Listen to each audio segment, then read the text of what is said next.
We are back, and welcome to History Buffs or Bluffs. We are your hosts. My name is Kyle. Hey, I'm Sydney. We are married, and I am a writer. And I love to read. I'm also a history buff. And I am not, although we're now tied. Yeah. Very bitter about it. Our podcast is a story-driven topic on an event that may or may not have happened in history. Let me tie you up and steal you away so you can come listen to my story. Oh, God, it's about kidnapping. I don't think I want to listen. And at the end of the episode, I'm going to give Sid a chance to be a history buff or call my bluff. And we want you all to play along with us. So don't Google anything while Kyle is kidnapping you with his words. With my words. And see if you can guess it right. Let me tell you, 3 is a wild ride. Yeah. I am sometimes so fed up with him.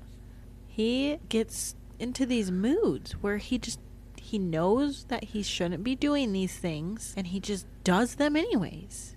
And it's just a sequence of events. And it just zones you out. And yeah, we tell him no. We tell him to stop. We try to distract him with other things.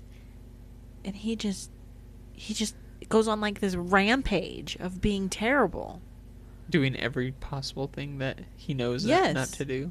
And then I'm laying with him before bed. And he's the sweetest boy ever. And I've been telling him the very, very modified kid version of Harry Potter. With nothing scary in it. And he thought the bad guy's name was Marshmallow. Who? Voldemort. And I asked him tonight, because I had told him the first 2, and I asked him tonight if he wanted to listen to the third one. And he's like, is Marshmallow going to be in it? I was like, who? He's like, the bad guy. Marshmallow. I was like, Voldemort? He's like, yeah, Voldemort. That's so funny. Yeah. Overall, he's a really sweet boy. Yeah, and then, like, normally I'm the one, me and you are the ones telling him bedtime stories. But tonight he told me 4 stories. And he just, it was so cute. And I was like, all right, I can't stay mad at you. Yeah, it's a roller coaster. Mm-hmm. So if you're a parent that has a 3-year-old or has had a 3-year-old, please give us some advice. We could use some. We need it. I don't know what to do. We don't want to spank him when he's being ornery and not listening, but I don't know what to do. Pull out the wooden spoon like your mom. Like my mom used to. Did it work on you, or did it make you worse? It would because work. You said you were ornery through college. And I don't know if I can handle that long. Well, you don't have to worry about college once he gets there. Okay, but I don't want him surfing. You'll worry about other stuff. I don't want him car surfing in high school like you did. Okay, I was going to say, I didn't car surf in college. It was high school. I can't deal with the orneriness through high school, okay?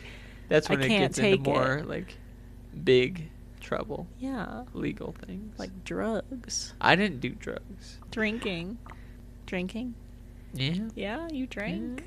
Hey, that's underage drinking. That's illegal. You can't get arrested for it now. The statute of limitations on that. I'm just saying, when is it going to get better? Because if he's anything like you, you're still kind of ornery sometimes. What do you mean? What? How am I ornery? I don't know. You don't listen to me. I tell you to do something, you just straight up ignore me. That's if I'm thinking of something else. Yes. Or I'm in the middle of another task. I think that's no, that's ADHD. Not. I think you do have ADHD. That's a topic for another time. Speaking of that, are you ever going to finish our trim? Well, yeah, we need to buy some. It's literally expensive. Been like, when did we start this project? Shortly after Sutton was born. So July, August, Tell maybe? the people what the project is, at least. We redid all of our floors on the main level. Who did all the work? You and your dad. Yeah. So thank you for You're doing welcome. that. But it has now been September, October, November, December, January, March, April. 8 months. And my pantry door only has half the amount of trim that it needs to have. And several other walls do not have trim on them still. It's functional. And yes, I'm sick of looking at it. Okay, then we need to buy the trim. Why do your It's projects? expensive. Okay, It's expensive. This is what you do. You do most. You're gonna get that guy who commented on us. To fix our wall. He's gonna come back. He's like, he should come put the trim up. Come after you. No, I don't think he'll listen because he said our podcast sounds like a fun podcast. Not in all caps. That's how you know we've made it. We have haters. Yeah. Okay, this is your method of doing house projects. You get like 90% of the way done, and then you're like, this is functional. Looks fine. And then it takes you like 6 more months to just like do the finishing touches. I just need a couple more days. That's all. Yeah, a couple days plus a year. Gosh. Okay, next update. It'll be done. Yeah, sure. I've been asking you to put on the quarter rounds that we already have, that we've already had for 8 months, and you have not done that yet. Yeah, you don't need quarter rounds. I've been asking you to paint where we replace the stairs, and you still have not done that. I'm getting to it. Oh my gosh. Got all these other things going on. Our whole house is just one big unfinished project. Every single project you've started is unfinished. That's homeownership for you. There's always another project. Yeah, but There's you need always to finish, more work you to need be to done. finish the other ones. Goodness. Anyways, I'm going to stop ranting about our house. That came out of nowhere. Yeah, well, we were talking about your ADHD. Oh, yeah. Yeah, I guess that. that's ADHD for sure. So, we're talking about kidnapping today?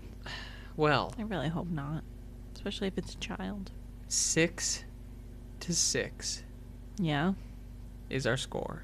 yeah. Enough is enough. About to be 7-6. Yeah, me. You've gotten way too many right, and I'm shutting you down right here, right now. Okay. Bring it on.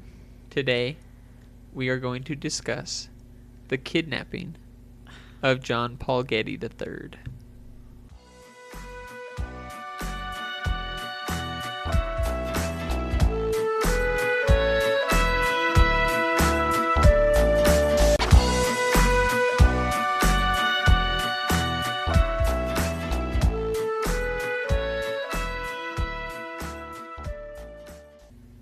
Every civilization has had a wealthy class. The elite families that rule over others, or at the very least, become extremely influential. From the Regenten in 1600s Netherlands to the Rockefellers in the USA. These families usually begin by positioning themselves at the right time and supplying a need the people pay a pretty penny for. Their power grants them and their children opportunities most could only dream of, and in turn, their power and influence grow, and generational wealth builds. What's that like? No. I was only blessed with generational trauma. Yeah. Not me. Yeah, I know. I got integrity and hard work. Hey, you saying I don't have those things? No, it's just what I got from my family. Wow, must be so nice to have a functional family. However, with the wealth and power comes a spotlight that you could never ignore. And sometimes the illumination draws the worst people to you, like moths to a flame. That makes sense. And with that spotlight on you, everyone could see you for who you are. All of this is true for a Mr. J. Paul Getty. The Getty family really started with the patriarch George Franklin Getty. His great-grandfather, John Getty, was a peasant that immigrated to America from Ireland. Oh. Searching for a better life for his future family, to make something for themselves, even if he had to wear his hands ragged working every day. George was born in 1855 to Martha Ann and John Getty, another John. Isn't that like the most common? Oh no, Muhammad is the most common male name. Mm-hmm. Yeah, in the world. But John is Very common. It's up there. And he worked since he was a young boy before going to law school. After getting his degree, he worked as a lawyer for a long time, specializing in insurance and corporate law. And during this time, he and his wife had a son, Jean Paul Getty. Jean Jean. and John. Yeah. So original. It wasn't another John. Yeah, it's the same thing. It's the same name. In 1904, George decided to move his family to Oklahoma, and he became an oil man. And it was here where he struck it rich. George moved his family out west to Los Angeles, and when his son Gene was 21, he lent him some money to invest in some oil wells himself. And within 2 years, Jean Paul Getty made his first million. Jeez. Must be nice. Just have your daddy's money. Start out with. George and Jean founded the Getty Oil Company together, each working to grow the family wealth. And by the time George Getty died, he was worth between $10 and $15 million. Jeez. About 190 to 290 million today. But now, Jean Paul Getty was the patriarch of the Getty family, and he was determined to leave his mark on the world, more so than his father. He was determined to be the richest man in the world. That is never a good quest. Why do people need that much money? It's so stupid. Power. It's dumb. Influence. I know. You can't take it with you. No. Well, maybe he does some good with this money. Yeah, we'll see. And he now insisted others call him J. Paul Getty. For decades, J. Paul made strides in the business world, amassing huge amounts of fortune, and had a controlling interest in over 200 separate companies throughout his life. Goodness. He's everywhere. Did he ever sleep? Probably not much. Time is money, Sydney. I guess. Most of his money was built through oil, and he even expanded trade into the Middle East more than any other Western man at the time. He would eventually expand into real estate, and he always had an admiration for art and began collecting it in the 30s. Why do rich people always collect art? It's a tax write-off. Serious? Yeah, I think so. Have you heard the theory that it's a money laundering scheme? Art? Yeah. Buying art? Yeah. You commission someone to do some art, and maybe it's just a couple squiggles or something, or a circle. Uh-huh. But an art appraiser, maybe a buddy of yours, values it at like $5 million. And then you donate that to a museum, and you get $5 million tax write-off. Oh my gosh. Is that a real thing? Maybe. Now, despite being the patriarch, his mother was still in control of a majority of the family assets, as George made it so. Because from all accounts, he didn't approve of J. Paul's lifestyle, specifically his womanizing ways. Yeah. That led him through a string of marriages and divorces. Goodness. By the time his father passed away in 1930, J. Paul had already been married 3 times. And 2 years after his father passed, he would be divorced again. Goodness. Does he ever learn? In total, J. Paul would have 5 wives and would be divorced 5 times. See, this is what happens when you're just not like happy with what you have. Always wanting more. Just always wanting more. Yeah. That's what happens. Yeah, maybe. He also had 5 sons. No. It's a broken family. Oh, yeah, 5, Bubba. Yes. I thought my family was bad. It's going to be the topic all night. Okay, for those of you who don't know, I have... Why are you shocked? I have 3 half-siblings and 2 step-siblings. And they're all from different marriages. Okay, continue. It's very unique. Not That's really. one word There's a lot for of broken it. families. That's one word. Why Why'd you look at me so shocked? I was like, you're talking about it? Something everyone also agreed on about J. Paul was that he was extremely frugal. Think of... Why? If he has so much money, why is he not spending it? He's just collecting it? That's how he's gonna become the richest man in the Oh world. my lord. Think of the most frugal person you know. Are we thinking of the same person? I think so. With it, multiply that by 10. Jeez. I mean, like I said, he was determined to be the richest man in the world. And that meant to pinch pennies every now and then. Or all the time. However, being a multimillionaire during all this, some of the examples of his frugality are downright amusing, and some just sad. Oh boy. He purchased a mansion in Surrey, England. It's a 72-room mansion. It's called Sutton Place. Aw, Sutton. But he haggled down the price and ended up paying half of what it was worth. His secretary reported that he would reuse office supplies and would sometimes respond to letters that he received on the same piece of paper, so he wouldn't have to use another piece. What? He did. I hate this man. He did his laundry by hand, but that was just so he wouldn't have to pay someone else to do it. Isn't the point of having so much money to, like, not have to do these things? Yeah. And if maybe the edges of his shirt would get frayed, he would trim them off rather than buy a new shirt. Oh my god, he has a mental disorder.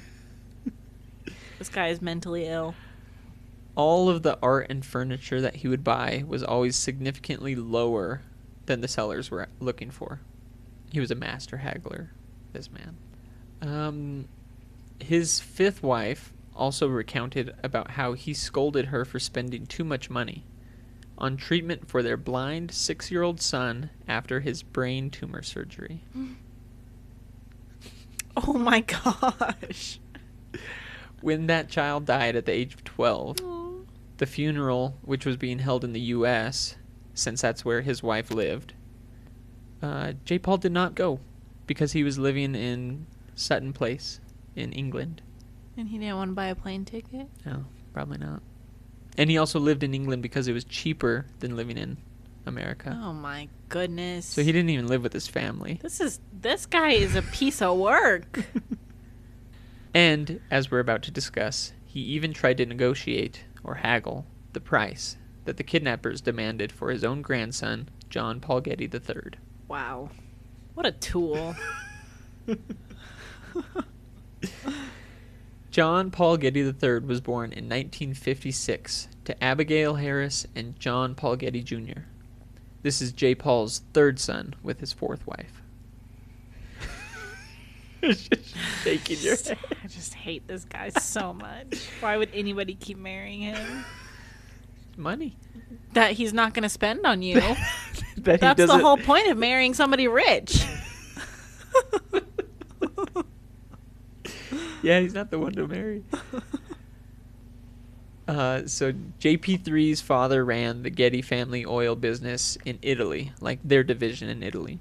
But his parents divorced when he was 8 years old. His father then married a Dutch model, and they began traveling between Great Britain and Morocco.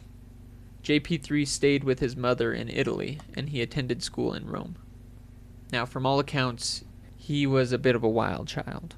He began acting out in school, painting offensive words in the halls. Oh boy, is this gonna be Noel? I hope not. We'll let him listen to this episode. No, then he's gonna get ideas. Well, maybe not. Oh. After what happens. Oh, Anyways. shoot. What's gonna happen? Foreshadow. He would go out to nightclubs all the time, and he was expelled from multiple boarding schools. He also attended a lot of left-wing protests and was even arrested for throwing a Molotov cocktail once. At who? A cop? I believe at a cop car, yeah. Jeez. Maybe a building. Maybe people. This guy is unhinged. Now, he was considered extremely talented artistically, and he would sell paintings and jewelry to make a living because he wasn't getting any money from his family. That is ridiculous. At one point, he even posed for Playmen, which is the Italian adult magazine. Like Playboy? Like Playboy, yeah. Oh. Just Playmen. Seriously? Yeah. For some time, he and his girlfriend, Gisela Schmidt, struggled to make ends meet. This is ridiculous. His dad is a millionaire, and he is struggling to make ends meet. Little spoiler, but I think at this point, his grandfather, JPIII, was the richest man in the world. And his grandson is struggling to make ends meet. Yeah. That's messed up. Even Trump is doing insider trading for his kid.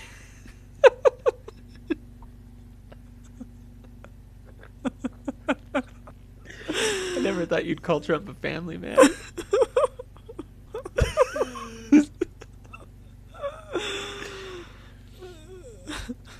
But if you know the Getty men at all, they're certainly not giving handouts to their children. So JP3 had to find creative ways to earn a living. Didn't they get rich because of the generational wealth? Well, his father loaned JP3's father. No, sorry, JPIII's father. There's a lot of J's. Yes. JPIII's father lent him some money. Or, yeah, gave him some money to start his own oil wells. Yeah. But then he made it all himself. Okay, but He was a he had to go-getter. have the start. And now he's just hoarding all of that wealth and not giving it to any of his kids. Well, he doesn't like the way this kid's acting. Well, clearly he doesn't like anybody but himself. What happens when I you... hate him. An idea that he had, according to Gisela, I think I said it wrong the first time, Gisela, was to fake a kidnapping by some low-level criminals and get a big payday from his grandfather, who, at this time, was almost the richest man in the world. So he wasn't quite there yet, but he was getting there. Who was the richest? I don't know. Hmm. Probably oil He's an oil people in the Middle East, yeah, who he works with. But they both decided against that scheme because they began modeling and making some more money, and the idea flittered from their minds. Mm. However, as I said at the beginning, when your life is in the spotlight, you attract those you wouldn't want getting too close to you. And on July 10th, 1973, JP3 was abducted in a piazza in Rome. Wow. So he had an idea to fake a kidnapping, and then he actually got Ended kidnapped. up getting kidnapped. Wow. Yeah. Just put that into the universe. It turns out members of the Indrangheta crime family Belaruso? had been tailing him for some time. You see, they knew who he was, or more importantly, who his grandfather was. They knew a big payday was awaiting them. If they knew his grandfather, they would know Well, they did. that a big payday's not awaiting them. They knew who his grandfather was, but they didn't know who his grandfather was. Because they thought no one would refuse to pay for the safe return of their loved ones. Well, this guy. John Paul Getty III was grabbed, blindfolded, and thrown in a van. He was then driven all the way to the mountainous region of Calabria. Hey. Crossover episodes. And was locked up in a cave. Yikes. He was 16 years old at the time, Ugh, by the way. Yeah. that's sad. 2 days later, his mother received an anonymous call. I'm ominous. What was the word the other day? Assassinated? Or was it, what was it? Assassination. Assassination? Is that what it was? 2 days later, his mother received an anonymous call, and she heard words that no parent would ever want to hear. Her son had been kidnapped, and for his safe return, they demanded $17 million, Wow. something his mother did not have. However, she immediately called her ex-husband, who then called his father, J. Paul, and told him the news. Now, I had said John Paul Getty Jr., JP3's dad, remarried and began traveling, but that wasn't all he began doing. He apparently had gained quite the heroin addiction, Oh, boy. and it actually led to the death of his second wife. Jeez. That's depressing. Yeah, a lot of depression in this family. He never was a good father to his children, and he didn't have the money either, despite being part of the Getty family. The only man who did have that kind of money was the stingy patriarch, J. Paul Getty. He pleaded with his father to pay the money. JP III was his eldest son, his first child. John Paul Jr., despite leading the life he led, could still look back and remember those first moments with his first son, holding him for the first time. If there was any chance of getting him home safe and sound, he would see to it. But J. Paul refused. His initial thought was that this was a stunt that JP III was pulling, trying to con his grandfather. That was his idea. Yeah, he had joked about doing it. And some of the family members had heard that joke, so they knew that that was an idea that he had at one point. So he didn't take it seriously, and a few other members of the Getty family didn't either. But as the days passed, demands continued to come in. There was even a letter sent to JP III's mother in his own handwriting, pleading with her to not let him be killed. In turn, she pleaded with the Getty family, but J. Paul still refused. His concern was that if he paid for one kidnapped grandchild, then he'd have to pay for the next 14 grandchildren that he also had. Oh my God. Because then they would all be kidnapped. He went the "we don't negotiate with terrorists" Oh route. my gosh. As if you couldn't This hate this guy guy. anymore. As the weeks dragged on and demands were not met. Weeks? He let his grandkid just be there for weeks? Oh, it's longer than that. The kidnappers began to get angry. They reportedly beat JP III daily, hitting him and psychologically torturing him by making him play Russian roulette. Jeez.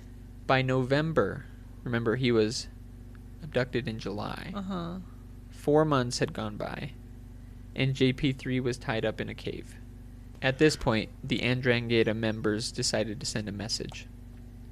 So one of them took a knife, walked up to their bound prisoner, a 16-year-old boy, and cut off one of his ears. Ugh. I imagine the screams This were... poor guy. I know. I imagine the screams were deafening. Then they cut off some of his hair and took photos of JP III. These were all put in an envelope and sent to a newspaper in Rome, with a note that said more pieces would arrive if they didn't get an answer within 10 days. Now, unfortunately for the kidnappers and JP III, I imagine, there was a strike happening in the mailroom of the newspaper, and the package wasn't discovered for a few weeks. Oh my gosh, this poor guy. How his captors refrained from cutting another part off, we don't know. But the package was eventually opened, and the story blew up all over Italy. Now, for some reason, the kidnappers lowered their price to just $3 million for his return. For some reason, probably because they knew they weren't getting that. Yeah. Taking too long. That's probably why. But the drop in the price and the package that was delivered was enough for J. Paul to finally agree to pay. But he only paid $2.2 million, which was, according to his accountant, the highest number he could go that would be tax deductible. Oh my gosh. It's ridiculous. What is wrong with this guy? The remaining $800,000 he loaned to his son, John Paul Jr., to get them the full $3 million at a 4% interest. Oh, are you serious? Are you being serious? What is wrong with this guy? This is not real. Nobody's like that. In mid-December, JP III was found at an abandoned gas station.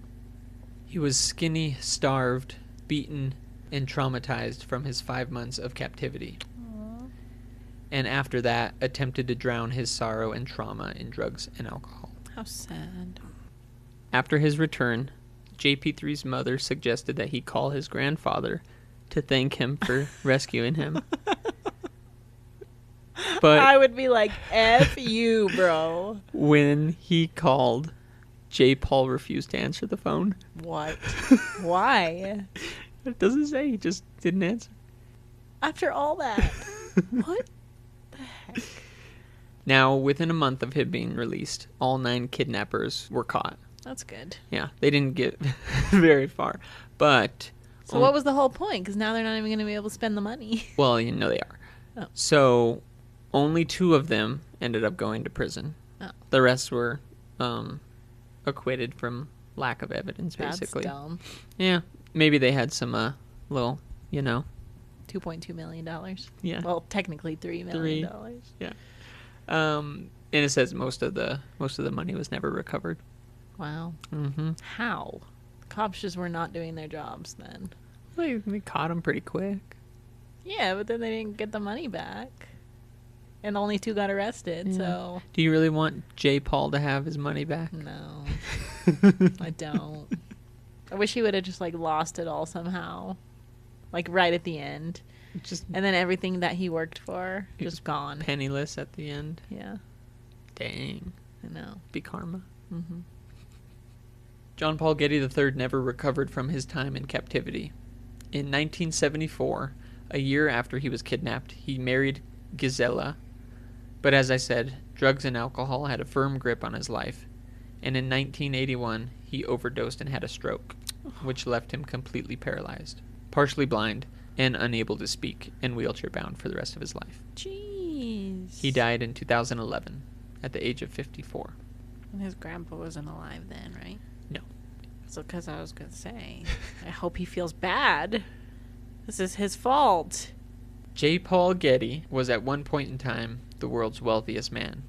At the time of his death, he was worth more than $6 billion, about $26 billion today. That's insane. He was a cruel, ruthless businessman who did everything he could for money and power.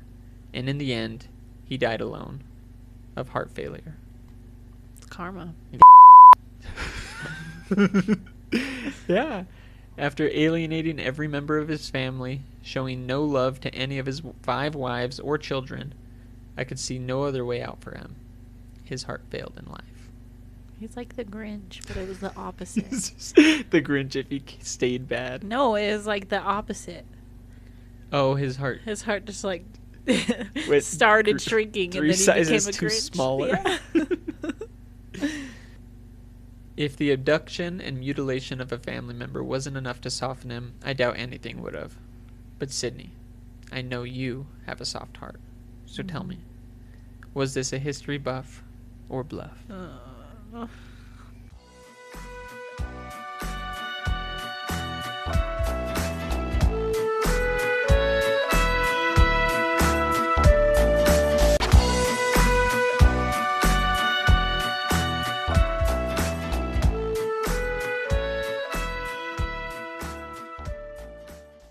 I just can't believe anybody would be that stingy. He was the most frugal. I don't understand why people just hoard wealth. What is the point? You just work all this time, but why? Especially this guy, he's not even spending it. I know. He just wanted it just to have it and not even use it. No. Maybe he just wanted to outshine his He dad. destroyed his grandson's life because he was so frugal. That is crazy. Yeah. But is it true? I don't know. It seems like something you could have made up. Because it's so wild. And dramatic. Like a gang kidnaps this kid. The Andrangheta gang. Yeah. Can't remember. Was that a real gang? Were they? Shoot. My memory is so bad. I'm just gonna guess. It's a 50-50 shot, right? I don't know. I think it was true. Final answer? Yeah. Yes! You were going false the whole time. I know! But I don't know. I feel like sometimes I'm super confident with my answer, and actually most of the time I'm super confident with my answer, and then it ends up being the other. So I don't know. I just took a guess. Good guess. Yeah, Damn it. 7-6, just like I said. I can't believe that was real. I know. What a jerk. Who does that? It just gets worse and worse. What is the purpose? I do not understand. You cannot take your money with you. No. I will never understand that. It's greed. The only thing that matters in this life is your family, your friends, people that you love, the experiences that you have. Caring for others. Yes. Everything he didn't do. Yeah, I mean, it makes sense that he died alone. I hope he was happy with all that money just sitting there doing nothing. I think there was a quote of him saying that he regretted his love life, basically. He regretted the way he handled marriages. But he was also quoted as saying, if you were successful in marriage, you were a failure at business. Wow. And he's never a failure at business. Clearly, he did not have his priorities straight at all. That's insane. Yeah. I will never understand that. There was also a funny one about his frugality, but I already had a long list. He bought tickets to like a dog race or a horse race, one of those. I thought it said dog race for a bunch of friends, but the tickets were half price after 5, so he made them walk around the block a few times until 5 so that they would go get him. This is all when he was a multimillionaire. He has so much money. Why? Just spend the money. That's the point of having money, so that you could go do cool things and treat other people and, I know. like, I don't know, not just have it sitting in your bank account. Like, what? What a crazy person. Lunatic. I knew you would hate him. I hate him. I hate him. That is ridiculous. What do you think I was gonna guess? There was no way you should have gotten that because he was so It's ridiculous. out there. It's ridiculous. Yeah. Yeah, I know. And it was the Andrangheta clan that we talked about in the other episode. Yeah. So I was like, that's a crazy connection. That is, yeah. And I thought you would be like, there's no way. Well, where did you hear about this? Because you did 2 in a row on these people? I mean, not Not these 2 in a people, row, but but- like in the crossover. Yeah. The Andrangetas. Yeah. Well, I used them in the other episode because they were a crime family in Calabria. Mm-hmm. And then I just found them while I was researching this. So you didn't even know? No, I just stumbled on this Oh. story when I was trying to find another episode. Oh, really? I can't remember when or how I found it. Hmm. Yeah. It had to have been during that episode because that was Prohibition time, like 20s and 30s. Yeah. So maybe I was... But I didn't look that family... I can't remember. At some point, I saw the Getty family, and then I clicked on them, and then I was like, whoa. Yeah, that's crazy. Yeah. Was all of this true? I obviously don't know what John Paul Jr. was thinking when he got the call about his kidnapped son. But I heard some accounts that said he didn't believe it. Mm-hmm. Like he was part of the family that thought that his son was trying to get payday. But there were others that said he contacted his father right away. So I just did that. I can't imagine you not caring about hearing your kidnapped son, but Yeah. look at the family we're talking about. Oh my gosh. This so family's bad. still pretty influential. We shouldn't be too... Wait, really? Yeah, they're Oh out. boy. Gonna get boy. us killed again. They're gonna come after us. How is his family still influential if, like, the dad was a heroin addict and the son died? There were a bunch of other Gettys. Oh. Yeah. That was just one side of it. Remember, JPIII So had... who's the most famous one now? I don't know. They started Getty Images. Oh. Yeah. Interesting. Yeah. I'm glad you didn't make that connection. I just kept thinking the Serengeti. And I was like, that's not connected at all.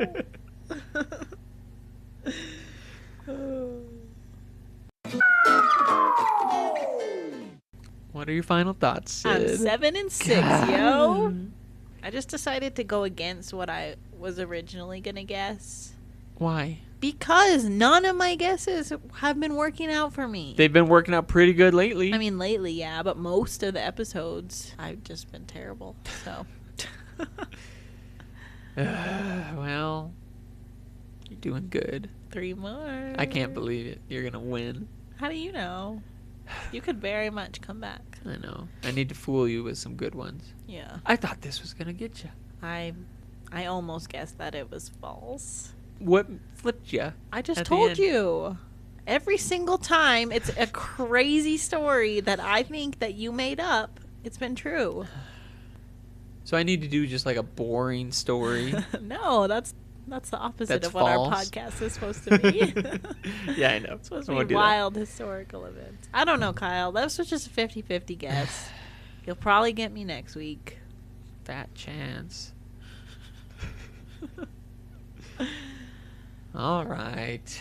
Good job. Thanks. Another episode down. All right. Gosh. This is episode 13. Yep. All right. I need to go to bed. Yep. I'm tired. And we have to pack tomorrow because we're leaving on Friday. Oh, yeah. Great. You were supposed to pack today. Another unfinished task. Oh, I can't. I'm going to cut that. It's not an unfinished task. Yeah, you're right, because you didn't start it. Yeah, exactly. I did a lot of tasks today. Okay. Yeah. Yeah. I even worked out. Good job. Me too. I never work out by myself, so that was... Yeah, I know. And you rarely work out with me, so Say you our just don't things. work out. Get us out of here. All right. Thanks for listening. Make sure to subscribe wherever you get your podcasts and follow us on Instagram at History Buffs or Bluffs Pod. If you know of an obscure or crazy event in history that you'd like to hear, you can email it to me at historybuffsorbluffs@gmail.com. Or if you have an idea of a wild, believable, but fake story, reach out as well, and Kyle may write it. I need some help because I'm on to you. She's got me clocked.